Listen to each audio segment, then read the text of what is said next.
Soomaaliya hadana muslimiin aan nahay waa inaan masaajidaha badinaa asbahaysiga kaliya aan sugin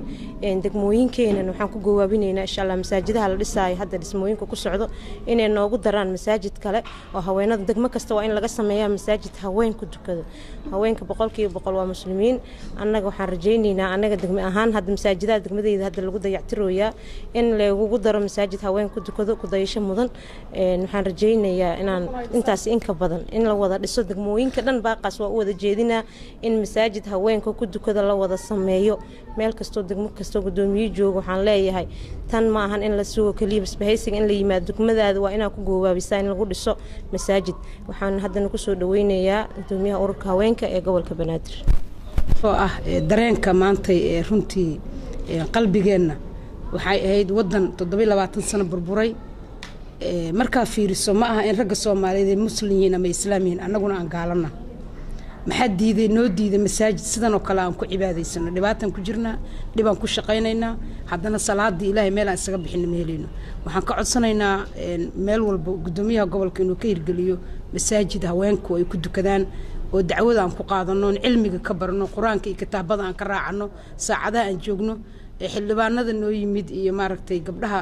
ku dhaqan caasimadana dhammaan waxaan ugu baaqayaa inay yimaadaan masjidkan uu furan yahay maanta gudoomiye roodan ay ka shaqaysay sida la sheegayna baahida koowaad uu qabo waxay tahay inaan lacag aruursano masaajidkan baahiyihiisa ay gabdhaha xildhibaanada u geyn doonaan fariintan gabdhaha caalamka ku noolna waxaan ka codsanaynaa inay naga caawiyaan gudoomiyaha la soo xiriiraan xildhibaan hadda saaxiib la taal la xiriir anigoo gudoomiyaha ay la soo xiriira dhaqaalaha haweenka waa inaan isku tashano dalkan samata bixin wuxuu ka rabaa haweenka Soomaaliyeed marka waxyaabaha aniga qalbigayga ka guuxaya waxay tahay 10 sano la soo dhaafay waxaan ku jirnay orod iyo qax waa maalintii ugu horeysay masaajid ku dukado waa wax xanuun badan marka in masjidkii had iskale waxaan kala rabaa inaan mahad celiyo gudoomiyaha gabadha dhalinyarada ah ee gudoomiyaha degmada Waaberi ee dareenkeedu siiyay inay haweenka Soomaaliyeed meel ay ku cibaadaystaan iyo waxay xaq u lahaayeen inay raadiso maama aad baad u mahadsantahay waxaan rabaa isbahaysiga haweenkii Soomaaliyeed xilligii 30 sano ka hor quraankana waa ka raacan jireen waana ku tukan jireen laakiin warkii wadanku burburku ka dhacay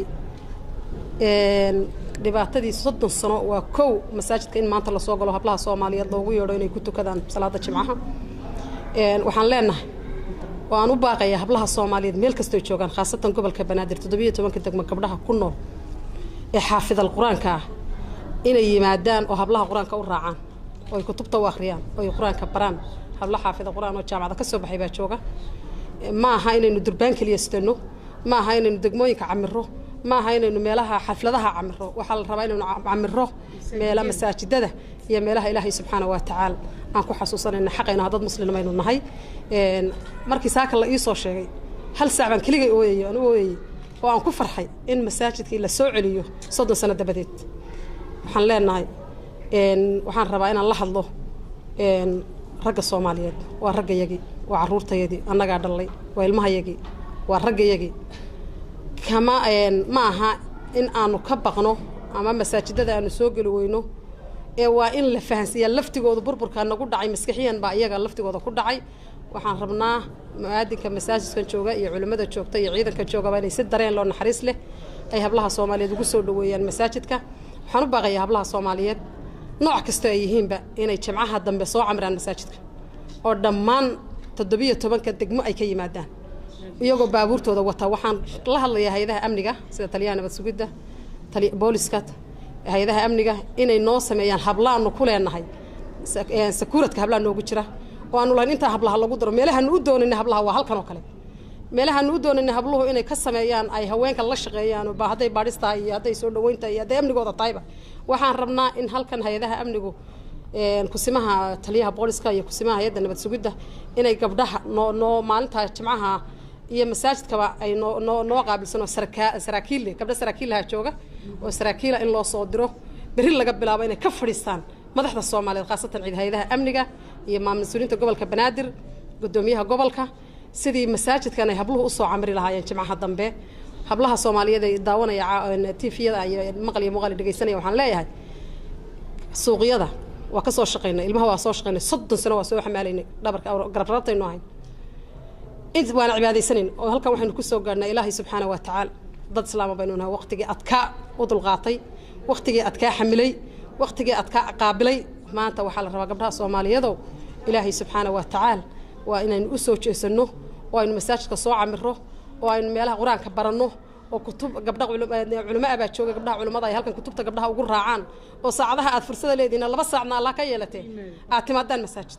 انت أصلا كباقية وحن ليه إلهي سبحانه وتعالى دينته هي دولة الله ينقوي دينته الله ينقوي دولة الله ينقوي إسلام كالصوماليين ميل كستوي جوجان بق مد الصوماليين ميل كستوي جوجان بق وذا برعد الله يسمري إلهي عليس كي دبات هذا يوحن قعمه أنه هو كيسنا يا ربي هنقد القاضي أنا قلنا كوي كشقي إلهي هنقدقو ما قدومي وما حسنته هذا أم حسنته هذا أم حسنته إن ما تدرينك وكانوا إن الصباح يسقي دبها بلها وقفرت صدق بدي درينك إلهي بقول جريه وأنا كقول شقينا وأنا إيماننا وأنا قرسينا مدحت الدولة دورنا يهبلها يوسير هذه كل جود إن شاء الله جمعها الدنبه هي مساجد كانوا عامر روح سيد الرجل وعامر وين إنه عامرها والسلام. مساجد إسبانيا قرب من الدمر كنت كنا بسم الله الرحمن الرحيم سيد أد أركيسين هوين بدن أو أد وقيريسان دبحانتي هوين سياسيين وهوين عن سياسيين إحين قوة أخويهن يا أسكوجو الماضي ما أنتين سلاد كنت كذا هذا الذي أد مقليسين وحاكم دهات 10 سنة إن أيسن سلاد مركي وجوه الرئيسي كنت كذا يتحي قاركود أيسن 14 سنة سلاد كنت كان قاركود سيد بربر كوطن كوجد عي أيسن سلاد كنت كان مساجد كسبحيسية waxaan u baahanaa waxay tahay masaajidka wali qaybo badan ayaa dhiman sida qaybaha musqulaha oo kale iyo weysada oo kale marka waxyaabaha aan ka shaqeynayno maamul ahaan waxay tahay dumarka inay helaan meel gooniya ku weysaystaan iyo meel gooniya ay musqulaha ku isticmaalaan waxaa kale oo aan u mahad celinayaa gudoomiyaha ururka haweenka oo deeq bixisay ugu horeysay ee rabta in lagu dayactiro qaybtan musqulaha oo sadaqadaas ay tiri gabdhaha ha ka qayb qaataan iyadoo ku dhiirigelinayso waxaan u baaqayaa oo baaq u dirayaa dhammaan hoteelada iyo ganacsiga ku yaala degmada Waaberi inay dhammaantood u sameeyaan meel u gooniya oo dumarka ay ku tukadaan iyo goobo ay